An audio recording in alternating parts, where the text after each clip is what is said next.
ഖത്തറിൽ ആദ്യമായി ബോളിയും പാലടപ്പായസവുമായ ഒരു സദ്യ, അതും നാട്ടിൽ നിന്നെത്തിയ കെങ്കേമന്മാർ ഒരുക്കുന്ന വിഭവസമൃദ്ധമായ സദ്യ.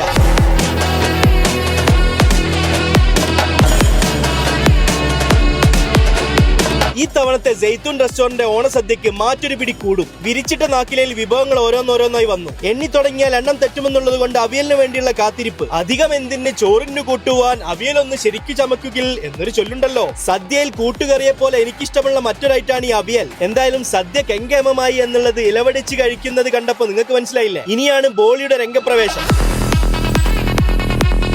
ബോളിയുടെ മുകളിലേക്ക് പാലട ഒഴിച്ച് നല്ലപോലെ കൂട്ടിക്കൊഴിച്ചതാ ഇങ്ങനെ വേണം കഴിക്കാൻ. എന്തായാലും ഞാൻ ആദ്യമായാണ് ബോളിയും പായസവും കഴിക്കുന്നത്. ഇനി പായസപ്രേമികൾക്കുള്ള മറ്റൊരു കാര്യം കൂടെ. സെപ്റ്റംബർ 14 വരെ ജെയ്ത്തൂൻ റെസ്റ്റോറന്റിൽ പായസമേള നടക്കുന്നുണ്ട്. ഓരോ ദിവസവും വ്യത്യസ്ത തരത്തിലുള്ള 4 ഇനം പായസം, അങ്ങനെ 36 തരം പായസം. അപ്പോ ജെയ്ത്തൂനിൽ വന്നാൽ പായസം എങ്ങനെയേ വാങ്ങി പോവാം. ഇവിടം കൊണ്ടൊന്നും കഴിഞ്ഞില്ലട്ടോ. ഈ വർഷത്തെ ഓണത്തിന് 3 ദിവസം, അതായത് സെപ്റ്റംബർ 13, 14, 15 എന്നീ 3 ദിവസം ഗ്രാൻഡ് സദ്യ അവൈലബിൾ ആയിരിക്കും. ഇതിന് പുറമെ സെപ്റ്റംബർ 12 വരെ മിനി സദ്യയും അവൈലബിൾ ആയിരിക്കും. ഖത്തറിൽ ആദ്യമായി സദ്യ ബോക്സ് ഇൻട്രൊഡ്യൂസ് ചെയ്ത ജെയ്ത്തൂൻ റെസ്റ്റോറന്റ് ഈ വർഷത്തെ സദ്യ ബോക്സ് ആണ്. അപ്പോൾ സദ്യ വാങ്ങി വീട്ടിലോ ഓഫീസിലോ കഴിക്കേണ്ടവർക്ക് ഇങ്ങനെ വാങ്ങാം. അപ്പോൾ സദ്യ ബുക്ക് ചെയ്യാൻ മറക്കണ്ട. എല്ലാവർക്കും ഒരിക്കൽ കൂടെ ഓണാശംസകൾ നേർന്നുകൊണ്ട് ഞാൻ സലീം പൂക്കാട്.